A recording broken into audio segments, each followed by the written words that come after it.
अब मैं रात होने का इंतज़ार कर रहा था कि कब रात हो और मैं अपनी बहनों के कमरे में जाऊं।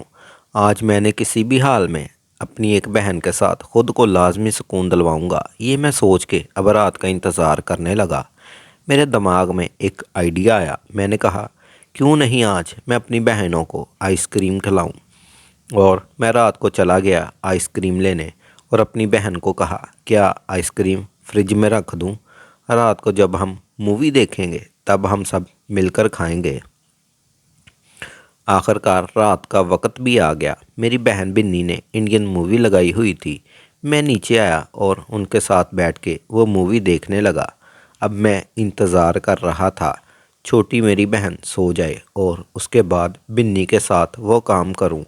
लेकिन मेरी छोटी बहन सोने का नाम ही नहीं ले रही थी। रात के 3 बज रहे थे और मेरी छोटी बहन की आंख लग गई थी। अब कमरे में सिर्फ मैं और बिन्नी थे और मूवी का भी एंड चल रहा था। मैंने बिन्नी को कहा, बिन्नी जाओ मेरे लिए आइसक्रीम लेकर आओ। आइसक्रीम लेकर आई। मैंने बहाने से वो आइसक्रीम बिन्नी को दी और उसके कपड़ों पे जानबूझकर गिरा दी। बिन्नी ने कहा, भाई आपने ये क्या कर दिया? आपने मेरा सारे कपड़े ख़राब कर दिए। मैंने कहा, बिन्नी कोई बात नहीं, मैं ही साफ़ कर देता हूँ। अब मैं हाथ से वो आइसक्रीम साफ़ करने लगा, लेकिन वो साफ़ होने की बजाय और फैलती जा रही थी। मैंने बिन्नी को कहा, एक काम करो, तुम ये कपड़े हटा दो और जाके बाथरूम में धो लो, वरना कहीं भाई आप पागल हो गए हैं? कैसी बातें कर रहे हैं? आप अपने रूम में जाएं, मैं खुद ही साफ़ कर लूँगी। मैंने कहा, नहीं बिन्नी, मैं तुम्हारे कपड़े गंदे किए हैं तो मैं ही साफ़ करूँगा, तुम परेशान ना हो। वो मुझसे बार बार कहने लगी, नहीं भाई मैं खुद ही कर लूँगी। लेकिन मैंने उनकी एक ना सुनी और खुद ही पकड़ कर उसके वो सारे कपड़े हटा दिए और जो मंज़र मेरी आंखों के सामने था वो मेरी ज़िंदगी का सबसे हसीन तरीन मंज़र था। मैंने अपनी ज़िंदगी में इतनी खूबसूरत लड़की पहली बार देखी थी और वो भी इस हालत में। मैंने कहा, बिन्नी एक बात कहूँ, नाराज़ तो नहीं होगी? बिन्नी ने कहा, भाई आपने ये क्या कर दिया मेरे साथ? मैंने कहा, बिन्नी तुम बहुत खूबसूरत हो, हद से भी ज़्यादा खूबसूरत। बिन्नी ने कहा, अच्छा भाई अब तो आप चले जाएं, अब मैं साफ़ कर लूँगी। मैंने कहा, नहीं बिन्नी मुझे देखने दो। उसने कहा, भाई आज के लिए इतना बहुत है, अब कल रात आ जाना।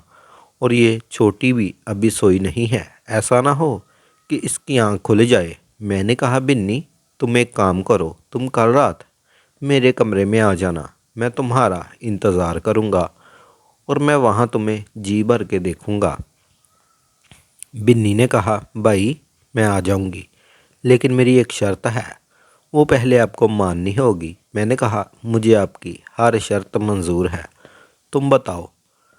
बिन्नी ने कहा, मुझे कुछ पैसों की ज़रूरत है, तकरीबन 20,000 रुपये की। वो मुझे कहीं से ला के दो, मेरे ज़रूरी काम है। मैंने कहा, अच्छा ठीक है, कल तुम रात को आना और मुझसे ले लेना, कल मैं एटीएम से निकलवा के लाऊंगा। उसने कहा, ओके भाई, अब तुम भी जाके सो जाओ। और इसी तरह मैं रात को अपने कमरे में वापस आ गया।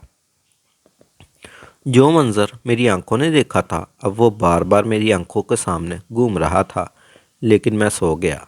सुबह मेरी आंख दरवाजे पर नोक होने से खुली। मैंने देखा तो बिन्नी थी। उसने कहा, भाई उठ जाएं, अम्मी नीचे बुला रही है, नाश्ता कर लें। मैंने कहा, बिन्नी आज तुम इतनी सुबह कैसे उठ गई? बस भाई सारी रात मुझे भी नींद नहीं आई, बस मैं आपको देखना चाहती थी, इसलिए मैं ही सुबह सुबह उठ गई। अम्मी ने कहा, भाई को बुला के ला, तो मैं आपके कमरे में चली आई। तुम सुनाओ तुम्हारी रात कैसी गुजरी? मैंने कहा, पिन्नी मेरा भी कुछ ऐसे ही हाल था। आखिरी पहर रात को नींद थी। फिर मैंने कहा, अच्छा तुम नीचे चलो, मैं फ़्रेश हो के आता हूँ।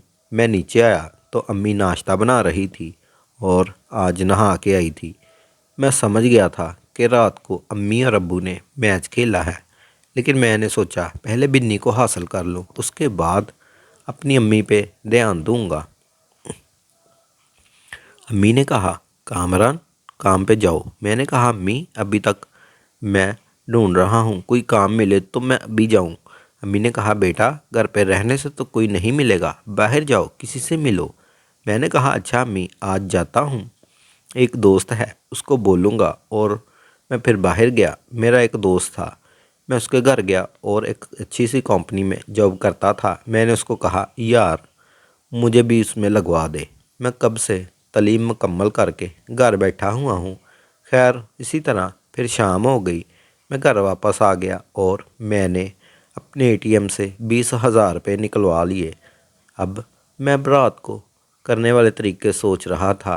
रात खाना हम सब ने मिलकर खाया और फिर हमने चाय पी और सब आहिस्ता आहिस्ता अपने कमरों में चले गए।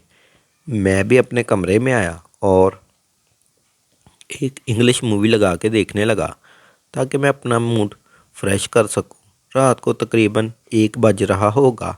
मेरे दरवाज़े पर हल्की सी नोक हुई। मैंने जाके देखा तो बिन्नी थी। मैंने कहा, शुक्र है बिन्नी तुम आ गई, वरना मैं तो डर ही रहा था पता नहीं आओगी या नहीं। उसने कहा, भाई आपसे वादा तो किया था तो ज़रूर आती। आप भी एक वादा करें कि जो ये हमारा रिश्ता है और ये हमारा राज अब किसी के साथ भी शेयर नहीं करेंगे और मेरी इज्जत पे कभी भी उंगली नहीं उठने देंगे। मैंने कहा, बिन्नी तुम पागल हो गई हो, अगर ये बात मैं किसी को बताऊंगा भी तो लोग उल्टा मुझे ही बुरा भला कहेंगे। तुम बेफिक्र हो जाओ, ऐसा ना सोचो, ऐसा कभी नहीं होगा। बिन्नी मेरे कमरे के अंदर आई और मैंने दरवाज़ा लॉक कर दिया। वो आके मेरे साथ बैठ गई। मैंने कहा, बिन्नी मैंने आपका वो काम कर दिया। उसने कहा, शुक्रिया भाई।